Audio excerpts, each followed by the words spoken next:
스위스가 발칵 뒤집혔습니다. 관세 통보서, 부품값 인상, 납기 지연. 일정은 밀리고 전력 계획은 흔들렸습니다. 유럽의 강자들은 말했습니다. 기다려라. 그때 뜻밖의 이름이 나왔습니다. 과연 그 나라는 어디일까요? 그 나라는 정말 해결 가능했을까요? 그 궁금한 이야기 지금부터 시작합니다. 여기서 잠깐 좋아요와 구독 버튼을 눌러주시면 영상 제작에 큰 힘이 됩니다. 개인정보 보호를 위해 실제 사연이 일부 각색되었음을 다시 한번 알려드립니다. 안녕하세요. 저는 루카 폰 란츠입니다. 스위스 연방방위조달청에서 32년째 선임자문으로 일하고 있어요. 공군 중령 예비역 출신이죠. 매일 아침 7시 30분에 베른 청사 4층 제 사무실에 도착하는 게 일과입니다. 오늘도 평소처럼 문을 열고 들어섰는데 책상 위에 고율 관세 통보서와 부품 단가 상승 보고서가 떨어져 있었어요. 첫 번째 서류를 펼쳤습니다. 스텔스급 전투기 핵심 부품들에 대한 관세율이 기존 계약서 예상치를 훨씬 웃돌았어요. 두 번째 보고서는 더 충격적이었습니다. 스텔스급 전투기 원자재가 급등한 거예요. 전자전 모듈은 30%, 물류비는 25%, 각종 부품 단가까지 전반적으로 상승했습니다. 손가락으로 계산기를 두드려 봤어요. 총 구매 비용이 당초 계획보다 50% 이상 늘어날 전망이었습니다. 더 심각한 건 납기 지연 리스크였어요. 공급망 불안정으로 인도 시기가 최소 18개월은 늦어질 것 같았거든요.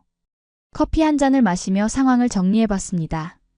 신중하고 검소한 원칙을 지켜온 제게는 이런 급변이 낯설었어요. 속도보다 신뢰를 인생 신조로 삼아왔는데 지금은 그 신뢰마저 흔들리고 있었습니다. 오후 2시 의회 국방위원회 청문회에 출석했어요. 반원형 회의실에 앉은 의원들의 표정이 심상치 않았습니다. 위원장이 첫 질문을 던졌어요. 란츠 자문관, 왜 이런 변수가 계약에 반영되지 않았습니까? 공급망 리스크 분석은 제대로 했나요? 국민 세금으로 진행하는 사업인데 예산이 이렇게 늘어나면 어떻게 설명하시겠습니까? 질문이 쏟아졌습니다. 저는 미리 준비한 답변을 읽었어요. 글로벌 공급망 불안정성, 원자재 가격 변동성, 지정학적 리스크 등을 설명했습니다. 하지만 제 목소리에는 확신이 없었어요. 변명처럼 들릴 뿐이었거든요. 한 의원이 날카롭게 물었습니다. 그럼 언제까지 기다려야 합니까? 우리 공군 전력 공백은 누가 책임집니까? 그 순간 깨달았습니다. 국가의 하늘을 지키는 일은 종이 위의 숫자가 아니라 시간의 약속이라는 것을요. 그 약속이 오늘 깨졌습니다. 청문회가 끝나고 사무실로 돌아왔어요. 창밖으로는 융프라우와 마터호른이 보였습니다. 수백 년 동안 변하지 않은 알프스 산맥처럼 저 역시 신중하고 원칙적인 길을 걸어왔어요. 하지만 지금은 그 원칙마저 흔들리고 있었습니다. 저녁 6시쯤 휴대폰이 울렸어요. 아들 마르틴의 전화였습니다. 현역 전투기 조종사인 34세 아들이 말했어요. 아버지, 오늘도 노후 기종으로 야간 요격 나갑니다. FA-18이 또 정비 문제로 지연됐거든요. 가슴이 먹먹해졌습니다. 제가 사무실에서 서류와 씨름하는 동안 제 아들과 같은 조종사들은 매일 낡은 기종으로 임무를 수행하고 있었어요. 조달 지연이 단순한 행정 문제가 아니라 생명과 직결된 현실이라는 걸 새삼 깨달았습니다. 조심해라, 마르틴. 걱정 마세요, 아버지. 다만 빨리 새 기종이 왔으면 좋겠어요. 전화를 끊고 다시 서류들을 펼쳤습니다. 빨간 숫자들이 눈을 아프게 했어요. 예산 초과, 납기 지연, 성능 대비 가격 경쟁력 하락. 모든 지표가 부정적이었습니다. 이대로 가면 의회에서 사업 자체를 중단시킬 수도 있겠다는 불안이 엄습했어요. 그런데 책상 모서리에 또 다른 서류가 있었습니다. 오늘 오후에 도착한 2개의 메시지였어요.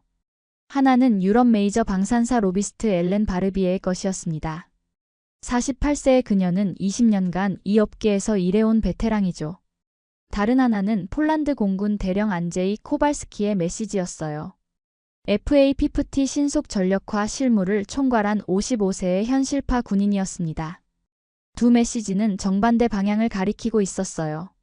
하나는 인내를, 다른 하나는 행동을 요구했습니다. 저는 그날 밤 오랫동안 고민했어요. 과연 어느 쪽이 스위스에게 맞는 선택일까요? 다음 날 아침 일찍 사무실에 나왔습니다. 어젯밤 잠을 설쳐서 그런지 머리가 무거웠어요. 하지만 결정을 내려야 할 때였습니다. 책상 위에 두 메시지를 다시 천천히 읽어봤어요. 첫 번째는 엘렌 바르비에의 것이었습니다. 유럽 메이저 방산사에서 20년간 로비 업무를 해온 그녀의 메시지는 언제나 부드러웠어요. 하지만 그 미소 뒤에는 정확한 계산이 숨어 있다는 걸 저도 잘 알고 있습니다. 란츠 자문관님, 현재 시장 상황이 일시적 불안정기입니다. 조금만 더 기다리시면 훨씬 유리한 조건을 제시할 수 있어요. 원자재 가격도 안정될 전망이고 관세 정책도 조정될 가능성이 높습니다. 엘렌은 항상 이런 식으로 말해요. 조금만 더라는 표현을 자주 쓰죠. 하지만 그 조금이 6개월인지 1년인지 2년인지는 아무도 장담할 수 없습니다. 기다림에는 항상 불확실성이 따라와요. 두 번째 메시지는 완전히 달랐습니다. 안제이 코발스키 대령의 것이었어요. 폴란드 공군에서 FA-50 도입을 실무적으로 총괄한 군인다운 직설적인 내용이었습니다. 란츠 자문관, 우리는 FA-50를 정확히 2년 만에 실전 배치했습니다. 7월 계약 체결부터 2년 뒤 여름 완전 전력화까지 모든 과정이 예정대로 진행됐어요. 한국이 어떻게 시간 약속을 지켰는지 직접 보러 오십시오. 저는 폴란드 사례를 잘 알고 있었어요. 유럽에서는 보기 드문 속도로 진행된 프로젝트였습니다.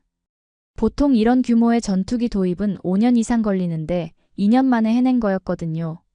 점심시간에 주한 스위스 외교관 마르쿠스 슈타이너를 만났습니다. 41세의 그는 베른 대학 동창이면서 오랜 동료예요. 중립과 실용의 관점에서 항상 조언을 해주는 친구죠. 루카, 한국 방문을 고려 중이라고 들었는데. 그래. 엘렌은 기다리라 하고 안제이는 당장 보러 오라고 해서 고민이야. 어떤 쪽에 마음이 기울어? 솔직히 모르겠어. 우리 스위스 사람 특성상 눈으로 보기 전까진 확신이 안 서거든. 마르쿠스가 웃으며 말했습니다. 그럼 직접 확인해보는 게 답이겠네. 중립국답게 객관적으로 판단하자고. 오후에 다시 사무실로 돌아와 폴란드 FA-50 도입 사례를 더 자세히 분석해봤어요. 계약부터 실전 배치까지의 타임라인이 정말 놀라웠습니다. 각 단계별 목표가 명확했고 실제 결과도 그에 맞춰 나왔어요. 특히 인상적인 건 훈련과 정비시설 구축이 기체 인도와 동시에 진행된 점이었습니다. 보통은 기체가 먼저 오고 나서 훈련을 시작하는데 폴란드는 모든 게 병렬로 진행됐어요. 그래서 첫 기체가 도착하자마자 바로 운용할 수 있었던 거죠. 저녁 무렵 엘렌에게서 전화가 왔습니다. 목소리에서 약간의 조바심이 느껴졌어요. 란츠 자문관님, 혹시 다른 옵션을 검토 중이신가요? 여러 가능성을 열어두고 있습니다. 현명한 판단이세요. 하지만 서두를 필요는 없잖아요. 시장 전망을 보면 내년 하반기쯤 상황이 많이 나아질 것 같아요. 구체적으로 어떤 조건을 말씀하시는 건가요? 아직 확정은 아니지만 현재 제시가보다 15% 정도는 낮출 수 있을 것 같습니다. 전화를 끊고 나서 생각해봤습니다. 15% 할인이라면 상당한 금액이에요. 하지만 그게 언제 실현될지, 정말 실현될지는 미지수였습니다. 기다림의 대가가 너무 클 수도 있어요. 집에 돌아가는 길에 아들 마르틴에게서 또 전화가 왔어요. 아버지, 오늘 FA-18 두 대가 정비 문제로 비행 불가 판정받았습니다. 심각한 문제야? 엔진 부품 교체가 필요한데 재고가 없어요. 주문해도 6주는 기다려야 한대요. 그 말에 가슴이 답답해졌습니다. 우리가 예산 문제로 고민하는 동안 현재 전력은 하루하루 약해지고 있었어요.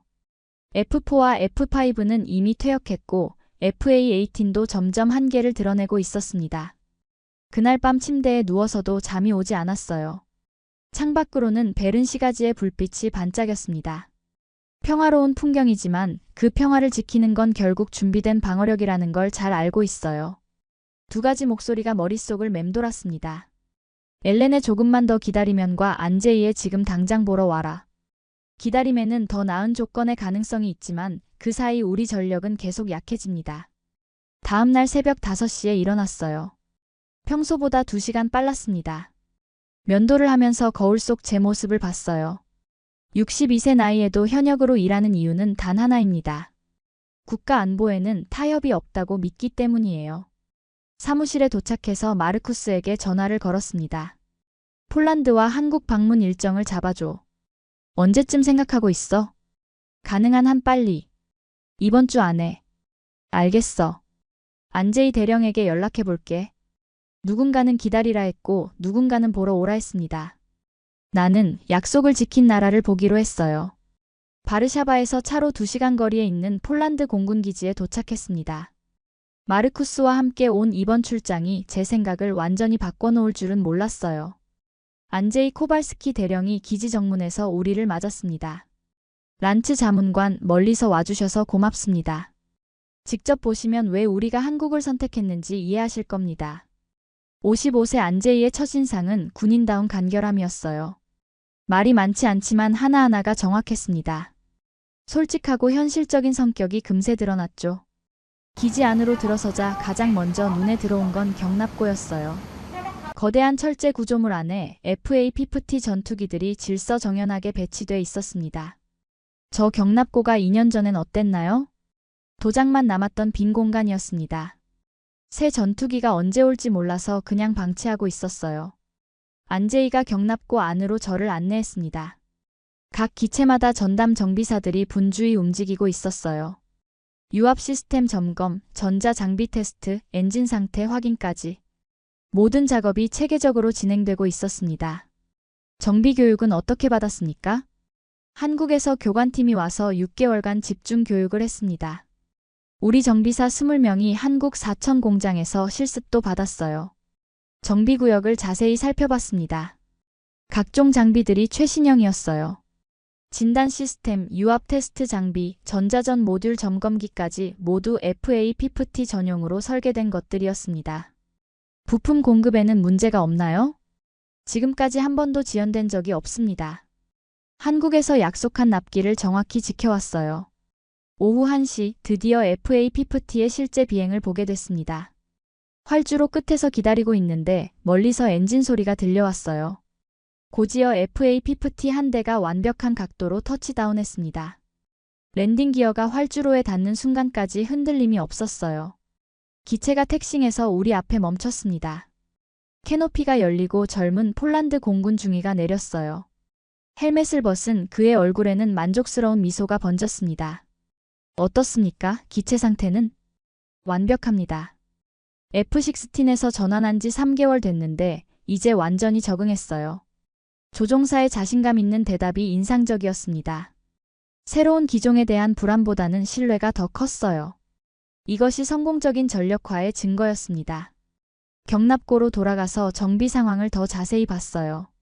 한 대의 FA-50 정기 점검을 받고 있었습니다. 폴란드 정비사들이 태블릿을 보며 각 시스템을 체크하고 있었어요. 훈련과 정비, 부품 보급이 모두 연결돼 있군요. 맞습니다. 한국 측에서 토털 패키지로 제공했어요. 기체만 주고 끝이 아니라 전체 운용체계를 함께 구축한 거죠. 그 말을 들으며 깨달았습니다. 이게 바로 시스템 통합의 힘이구나 싶었어요. 개별 부품이 아니라 전체가 하나의 생태계로 작동하는 모습이었습니다. 오후 3시쯤 지휘부 브리핑룸에 앉았어요. 벽면에는 FA-50 도입 전 과정이 차트로 표시돼 있었습니다. 계약 체결부터 실전 배치까지 각 단계별 일정과 실제 성과가 나란히 적혀 있었어요. 가장 만족스러운 부분이 뭔가요? 예측 가능성입니다. 한국 측에서 제시한 모든 일정이 지켜졌어요. 덕분에 우리도 계획을 세우기 쉬웠습니다. 안제이가 강조한 예측 가능성이라는 단어가 마음에 와닿았어요. 방위 조달에서 가장 중요한 가치 중 하나거든요. 언제 올지 모르는 최고급 장비보다는 정확한 시기에 오는 믿을 만한 장비가 훨씬 가치 있습니다. 다른 유럽 업체들과 비교하면 어떤가요? 솔직히 말하면 실망이 컸습니다. 납기를 자주 연기했고 이유도 명확하지 않았어요. 하지만 한국은 달랐습니다. 그 순간 창밖으로 또 다른 FA-50가 이륙하는 모습이 보였어요. 깔끔한 이륙 각도와 안정적인 상승 자세를 보니 이 기종이 단순한 종이 위의 스펙이 아니라는 걸 확신할 수 있었습니다. 기지를 떠나기 전에 안제이가 정적 속에서 말했습니다. 도장만 남았던 경납고가 2해 만에 다시 가동됐습니다. 그리고 활주로를 가리키며 덧붙였어요. 전쟁은 기다려주지 않습니다. 우리는 한국과 시간 약속을 했고 그들은 지켰어요. 그 말이 가슴에 꽂혔습니다. 강한 군대는 강한 장비가 아니라 제 시간에 도착한 장비에서 시작된다는 걸 깨달았어요. 바르샤바로 돌아가는 차 안에서 마르쿠스가 물었습니다. 어떤 생각이야? 안제이 말이 맞는 것 같아. 납기 신뢰성이야말로 진짜 전력이구나. 폴란드에서 본 것은 단순한 무기 도입 사례가 아니었습니다. 시간 약속을 지키는 파트너십의 실제 모습이었어요. 계약서의 문구가 아니라 현실에서 작동하는 시스템을 본 거죠. 이제 그 시스템의 원산지인 한국을 직접 가봐야겠다는 생각이 들었습니다. 인천공항에서 사천까지는 KTX와 버스를 갈아타며 4시간이 걸렸습니다. 한국항공우주산업공장 정문에 도착했을 때는 오전 8시 30분이었어요. 박종수 생산기술 고문이 마중 나왔습니다. 67세의 그는 전직 공군 정비부사관 출신이라고 했어요. 스위스에서 오셨다고 들었습니다. 우리 공장을 보시면 왜 폴란드가 만족했는지 아실 겁니다. 박종수 고문은 말수가 적었지만 직선적이었어요. 불필요한 말은 하지 않고 핵심만 정확히 전달하는 스타일이었습니다. 공장 입구에서 안전모와 작업복을 착용하고 내부로 들어갔어요. 문이 열리는 순간 저는 경탄할 수밖에 없었습니다. 거대한 조립 라인에 KF-21 동체 7기가 동시에 올라가 있었어요. 마치 교향악단처럼 각각 다른 공정에서 조화롭게 작업이 진행되고 있었습니다. 정말 동시에 7기를 조립하는 건가요? 네, 이게 우리 방식입니다. 한 기씩 순서대로 만드는 게 아니라 여러 기를 병렬로 진행해요. 첫 번째 라인에서는 로보담이 정밀하게 리벳 구멍을 뚫고 있었습니다. 사람 손으로 하면 하루 종일 걸릴 작업을 30분 만에 끝내는 모습이었어요. 로봇의 움직임에는 한치의 오차도 없었습니다. 두 번째 라인에서는 대형 패널들이 자동 이송 시스템을 타고 움직이며 동체와 결합되고 있었어요. 각 패널마다 QR코드가 붙어 있어서 어느 기체의 어느 부분인지 실시간으로 추적 가능했습니다. 자동화율이 어느 정도죠? 리벳 작업 90%, 패널 결합 85%, 동체 가공 80%입니다. 사람이 직접 해야 할 일은 절반으로 줄었어요. 세 번째 라인이 가장 인상적이었습니다. 거대한 동체 2개가 밀리미터 단위로 정밀하게 결합되고 있었어요. 로봇이 레이저 측정 시스템을 이용해 위치를 조정하며 완벽하게 맞춰나갔습니다. 저 정밀도는 어떻게 가능한 거죠? 검사 장비를 우리가 직접 만들었습니다. 박종수 고문이 저를 별도 구역으로 안내했어요. 거기에는 각종 국산 검사 장비들이 늘어서 있었습니다. 전력 시스템 검사기, 유압 테스트 장비, 배선 점검 시스템까지. 모두 한국에서 자체 개발한 것들이었어요. 우리는 검사 장비도 우리 손으로 만들었습니다. 전력, 유압, 배선 검사까지. 그래서 멈추지 않습니다. 그 말에 깊이 공감했어요. 진정한 독립성은 바로 이런 데서 나오는 거구나 싶었습니다. 핵심 기술을 직접 보유해야 언제든 멈추지 않고 생산할 수 있어요. 네 번째 라인에서는 최종 조립 단계를 봤습니다. 엔진이 장착되고 각종 시스템이 통합되는 과정이었어요. 기술자들이 태블릿으로 실시간 데이터를 확인하며 작업하고 있었습니다. 현재 생산율은 어떤가요? 초기 양산 단계인데도 72%에 도달했습니다. 목표는 85%예요.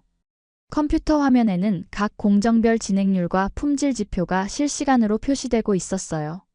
72%라는 숫자가 특히 인상적이었습니다. 보통 신규 기종은 50%대에서 시작하거든요. T-50와 FA-50에서 축적한 경험이 도움됐나요? 20년간 쌓은 노하우가 그대로 들어갔습니다. 생산 공정, 품질 관리, 정비 시스템까지 모든 걸 개선해서 적용했어요. 다섯 번째 라인에서는 품질 검사가 진행되고 있었습니다. 완성된 동체가 대형 검사대 위에 올라가 있었어요.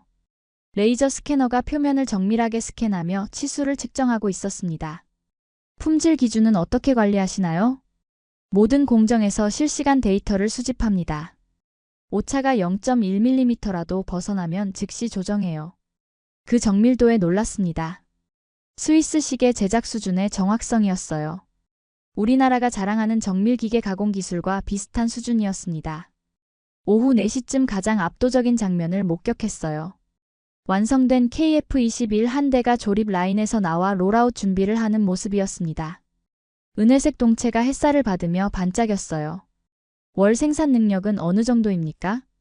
현재는 월 2기 정도지만 라인을 증설하면 연 40기 이상도 가능합니다. 연 40기라는 숫자를 들으며 계산해 봤어요. 스위스가 필요한 물량을 3년 안에 공급받을 수 있다는 뜻이었습니다. 다른 기종들의 5년 이상 대기와는 확연한 차이였어요. 공장을 나서기 전에 박종수 고문이 한 구석을 가리켰습니다. 거기에는 차세대 생산 장비들이 설치되고 있었어요. 저건 뭡니까? 블락2 생산을 위한 새 라인입니다. 스텔스 성능을 강화한 버전이에요. 장인의 손끝과 로봇의 호흡이 오차를 줄이고 의심을 지웠습니다. 사천에서 본 것은 단순한 제조업이 아니었어요.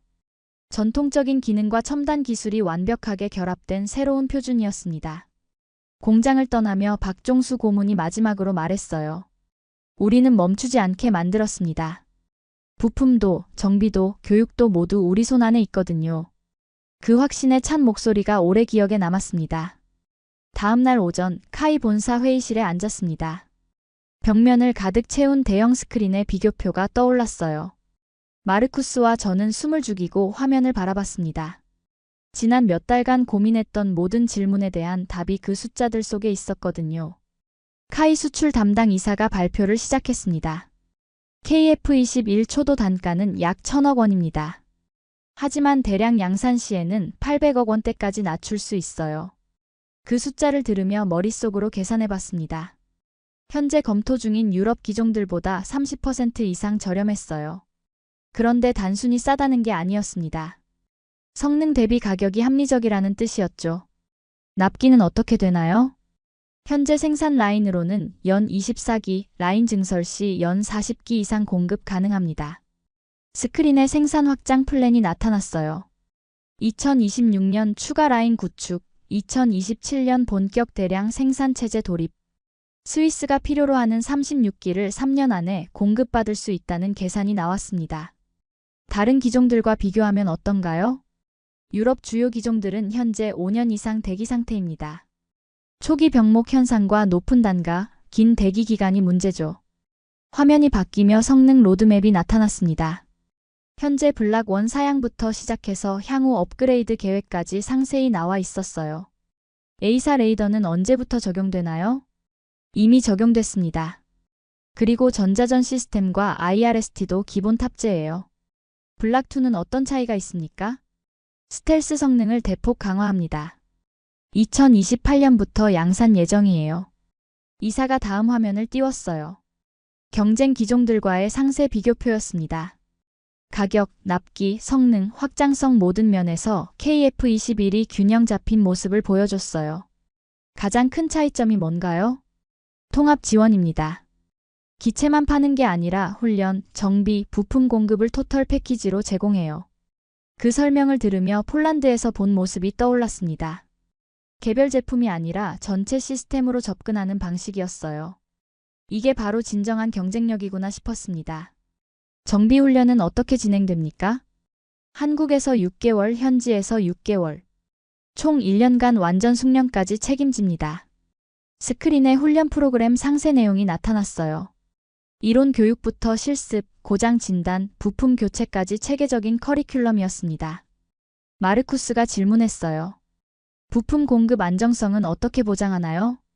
20년간 축적된 공급망이 있습니다.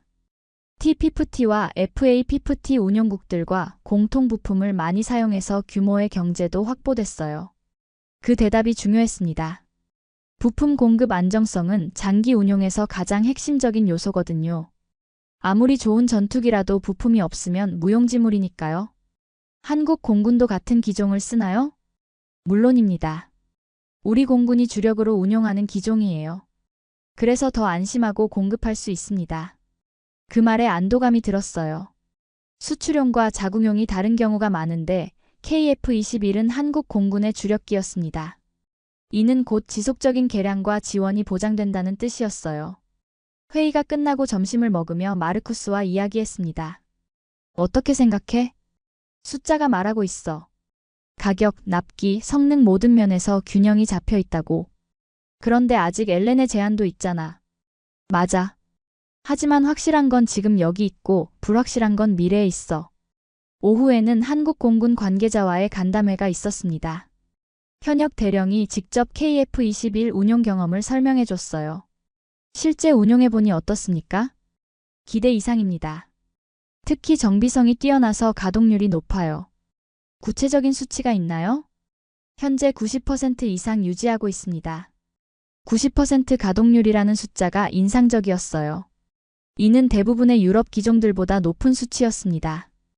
호텔로 돌아가는 길에 생각해봤어요. 오늘 본 수치들은 억지 과장이 아니었습니다. 공정 설계와 자립도에서 나온 실제 결과였어요. 가격과 납기, 신뢰성의 조합이 만들어낸 새로운 표준이었습니다. 싸게가 아니라 합리적으로, 빨리가 아니라 제때. 그것이 한국이 보여준 방식이었어요. 서울 시내 호텔 라운지에서 엘렌 바르비에를 만났습니다. 48세의 그녀는 20년간 유럽 방산업계에서 일해온 베테랑이에요. 항상 그렇듯 부드러운 미소를 지으며 저를 맞았습니다. 하지만 그 미소 뒤에 계산 빠른 성격이 숨어 있다는 걸 저는 잘 알고 있었어요. 라운지 창밖으로는 한강이 유유히 흐르고 있었습니다. 엘렌이 태블릿을 꺼내 새로운 제안서를 보여줬어요. 기존보다 20% 낮춘 가격과 업그레이드된 성능 사양이 나열돼 있었습니다. 조금만 기다리시면 더 나은 조건으로 공급할 수 있습니다. 또 나왔습니다. 기다리면 더 좋은 조건이라는 그녀의 단골 표현이었어요. 하지만 구체적인 시기를 물어보니 여전히 내년 상반기쯤이라는 애매한 답변뿐이었습니다. 그 조금이 결국 1년 이상을 의미한다는 걸 알 수 있었어요. 그때 제 휴대폰이 울렸습니다. 아들 마르틴의 목소리였어요. 아버지, 오늘도 노후 기종으로 야간 요격 나갑니다. 그 말에 가슴이 무거워졌습니다. 저는 여기서 미래의 가능성을 논의하고 있는데 제 아들은 낡은 FA-18로 위험한 임무를 수행해야 하는 현실이었어요. 한국 공군 상황도 비슷할 거라는 생각이 들었습니다.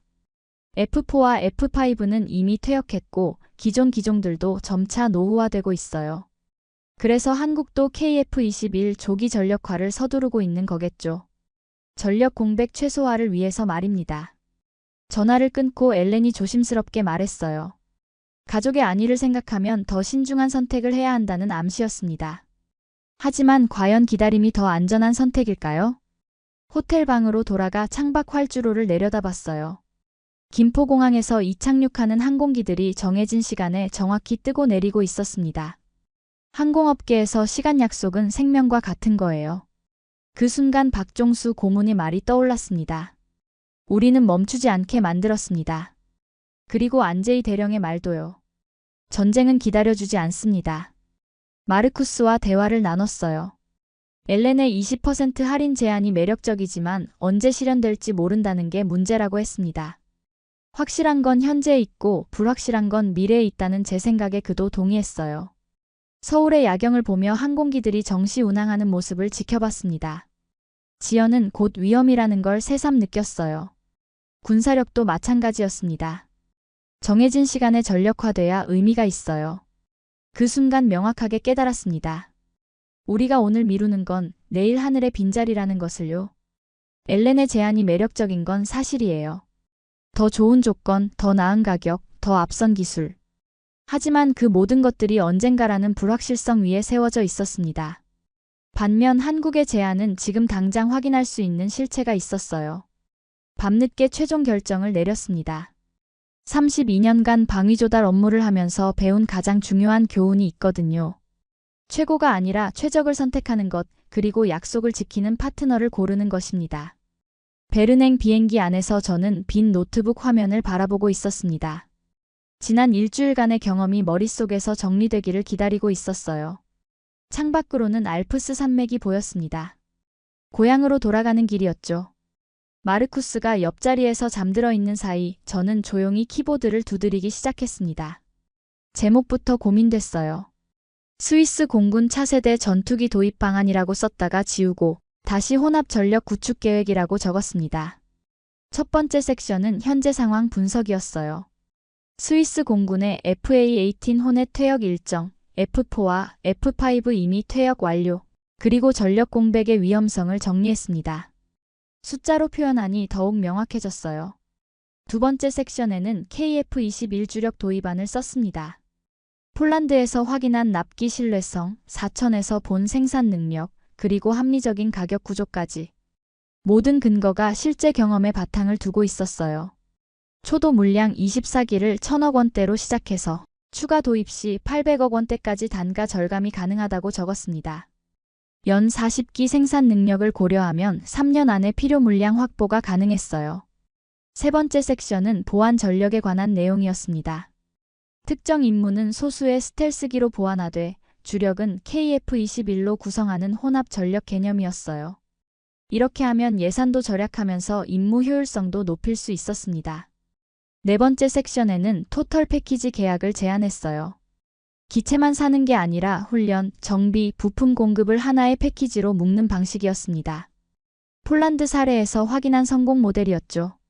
정비 교육 6개월, 부품 공급 20년 보장, 기술 이전 단계별 추진이라고 적었어요. 이렇게 하면 스위스도 점진적으로 독립적인 정비 능력을 갖출 수 있었습니다. 다섯 번째 섹션은 국내 정비창 구축 계획이었습니다. 초기에는 한국기술진의 지원을 받다가 점차 스위스 자체 역량으로 전환하는 로드맵을 그렸어요. 박종수 고문이 강조한 멈추지 않는 시스템을 스위스에도 구축하는 거였습니다. 비행기가 취리히 상공을 지나갈 때쯤 결론 부분을 썼어요. 핵심 메시지는 간명했습니다. 이념이 아닌 가용성과 억지력 중심의 실용적 구조라는 것이었죠. 전력을 만드는 건 한 종의 무기가 아니라 시간과 예산 안에서 끊김없이 돌아가는 체계다. 이 문장을 쓰며 지난 며칠간의 여정이 떠올랐어요. 폴란드에서 본 예측 가능성, 사천에서 확인한 생산 능력, 그리고 엘렌이 제시한 불확실한 미래. 모든 것을 종합하면 답은 명확했습니다. 착륙 30분 전쯤 보고서를 마무리했어요. 총 15페이지 분량의 상세한 분석이었습니다. 감정이 아닌 사실에, 희망이 아닌 확신에 근거한 제안이었어요. 마르쿠스가 깨어나 물었습니다. 다 썼어? 응, 이제 의회에 제출하면 돼. 어떤 결론이야? KF-21 중심의 혼합 전력이야. 예산 범위 내에서 최대한 빠른 전력화를 추진하는 거지. 취리히 공항에 착륙하며 창밖을 봤어요. 스위스의 정돈된 풍경이 한눈에 들어왔습니다. 질서와 정확성을 추구하는 우리나라의 특성이 고스란히 드러나는 모습이었어요. 입국 수속을 마치고 베른으로 향하는 기차에서 다시 한번 보고서를 점검했습니다. 놓친 부분은 없는지, 근거가 부족한 주장은 없는지 꼼꼼히 살펴봤어요. 가장 중요한 건 납기 신뢰성이었습니다. 폴란드가 2년 만에 실전 배치를 완료한 사실, 한국이 지금까지 모든 수출 계약에서 약속을 지켜온 기록. 이런 실적들이 보고서의 핵심 근거가 됐어요. 베른역에 도착해서 택시를 탔습니다. 운전기사가 물었어요. 출장 다녀오셨나요? 네, 한국에 다녀왔습니다. 어떠셨어요? 생각보다 훨씬 체계적이었습니다. 집에 도착해서 서재에 앉았어요. 벽에 걸린 스위스 공군 예비역 시절 사진이 보였습니다. 젊은 시절의 저와 동료들이 F5 타이거 앞에서 찍은 사진이었어요. 그때도 지금도 변하지 않은 건 하나였습니다. 나라를 지키겠다는 마음이었죠. 노트북을 열고 보고서를 최종 점검했어요. 32년간의 경험과 지난 일주일간의 현장 확인이 모두 담긴 결과물이었습니다. 더 이상 망설일 이유가 없었어요. 보고서의 마지막 문장을 다시 읽어봤습니다. 전력을 만드는 건 한 종의 무기가 아니다. 시간과 예산 안에서 끊김없이 돌아가는 체계다. 이것이 제가 폴란드와 한국에서 배운 가장 중요한 교훈이었어요. 최고의 무기가 아니라 최적의 시스템을 선택하는 것. 그리고 약속을 지키는 파트너와 함께하는 것 말입니다. 다음 날 아침 일찍 의회에 보고서를 제출했습니다. 동시에 국방부와 공군 본부에도 사본을 전달했어요. 이제 정치적 결정을 기다리는 일만 남았습니다. 하지만 저는 확신했어요. 이 보고서가 스위스 공군의 미래를 바꿀 거라고. 백지에서 시작한 보고서가 새로운 전력의 시작점이 될 거라고 말이죠. 6개월 후 저는 다시 사천에 와 있었습니다. 이번에는 스위스 국방부 장관과 공군 참모총장이 함께였어요. 의회에서 제 보고서를 승인한 후 공식 계약 체결을 위한 방문이었습니다. 카이 공장 문이 열리는 순간 여전히 같은 광경이 펼쳐졌어요. 동시 7기 조립이 각기 다른 공정에서 진행되고 있었습니다. 6개월 전과 달라진 건 생산 속도였어요. 더욱 정교하고 빨라진 로봇들의 움직임이 인상적이었습니다. 박종수 고문이 우리를 맞았습니다. 다시 오셨군요. 이제는 파트너로서 맞이하게 돼 기쁩니다. 스위스 국방부 장관이 조립 라인을 둘러보며 감탄했어요. 로봇암들이 정확한 박자로 리벳을 체결하고 대형 패널들이 자동으로 이송되며 결합되는 모습.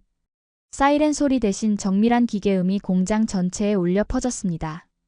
생산율이 더 올라갔네요. 현재 78%입니다. 목표인 85%도 곧 달성할 것 같아요. 숫자가 말해주고 있었어요. 6개월 사이에 72%에서 78%로 상승한 생산율. 이는 지속적인 개선이 이루어지고 있다는 증거였습니다. 계약 체결 의식이 오후 2시에 진행됐습니다. 회의실에 양국 관계자들이 모였어요. 계약서에 서명하는 순간 지난 몇 달간의 고민과 갈등이 마침표를 찍었습니다.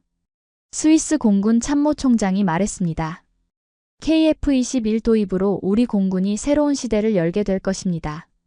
카이 대표가 답했어요. 스위스의 선택을 존중합니다. 약속한 일정을 반드시 지키겠습니다. 계약 내용은 명확했어요. 36기 도입, 3년간 단계적 인도, 토털 지원 패키지 포함. 훈련부터 정비, 부품 공급까지 모든 게 하나의 계약 안에 들어가 있었습니다. 의식이 끝나고 다시 한번 조립 라인을 봤어요. 이제는 그중 일부가 스위스 공군 소속이 될 기체들이었습니다. 은회색 동체들이 각자의 공정에서 조용히 완성되어 가고 있었어요. 공장을 나서기 전에 박종수 고문과 마지막 대화를 나눴습니다. 정확함은 우리 스위스의 전통입니다. 그리고 약속을 지키는 공장도 정확했습니다. 감사합니다. 우리도 스위스의 정밀함을 배우고 싶습니다. 공항으로 가는 차 안에서 창밖을 봤어요. 한국의 산들이 지나갔습니다. 알프스와는 다른 모습이지만 그 산들 너머에서 만들어질 우리 공군의 새로운 미래가 그려졌어요. 마르쿠스가 물었습니다. 후회 없어? 전혀. 오히려 더 빨리 결정했어야 했다는 생각이 들어. 인천공항에서 베르냉 항공편을 기다리며 아들 마르틴에게 전화를 걸었어요. 아버지, 어떻게 됐어요? 계약했다. 3년 후면 너도 KF-21을 조종하게 될 거야. 정말요? 드디어 노후 기종에서 벗어나는군요. 아들의 기쁜 목소리를 들으며 뿌듯함을 느꼈습니다. 제가 내린 결정이 차세대 조종사들에게 더 나은 환경을 만들어줄 수 있다는 확신이 들었어요. 비행기에서 내려다본 한반도가 점점 작아졌습니다. 하지만 그곳에서 시작될 스위스 공군의 새로운 장은 점점 커져만 갔어요. 동시 7기의 조립 라인에서 만들어질 우리의 미래였습니다. 베른에 도착해서 사무실로 바로 갔어요. 책상 위에는 여전히 몇 달 전의 빨간 서류들이 있었습니다. 관세 통보서와 단가 상승 보고서. 이제 그것들은 과거의 문제가 됐어요. 새로운 서류를 꺼내 적었습니다. KF-21 도입 계약 체결 완료. 간단한 문장이지만 그 안에는 수많은 의미가 담겨 있었어요. 창밖으로 알프스가 보였습니다. 변하지 않는 산들처럼 스위스의 중립도 변하지 않을 거예요. 하지만 그 중립을 지키는 방법은 시대에 맞게 진화해야 합니다. 롤아웃을 앞둔 KF-21의 노즈가 햇빛을 받으며 반짝이는 모습이 떠올랐어요. 손목시계를 봤습니다. 아버지에게서 물려받은 오래된 스위스 기계식 시계였어요. 50년 동안 단 한 번도 늦거나 빠른 적이 없는 정확한 시계였습니다. 우리는 오늘 속도가 아니라 신뢰의 표준을 수입했습니다. 오늘의 사연은 여기까지입니다. 여러분은 어떻게 생각하시나요? 댓글로 여러분의 생각을 남겨주시고 영상이 마음에 드셨다면 좋아요도 꼭 눌러주세요. 다음에도 더 흥미진진한 사연으로 찾아뵙겠습니다. 지금까지 감동 나누기의 유나였습니다. 긴 영상 끝까지 시청해주셔서 정말 감사합니다.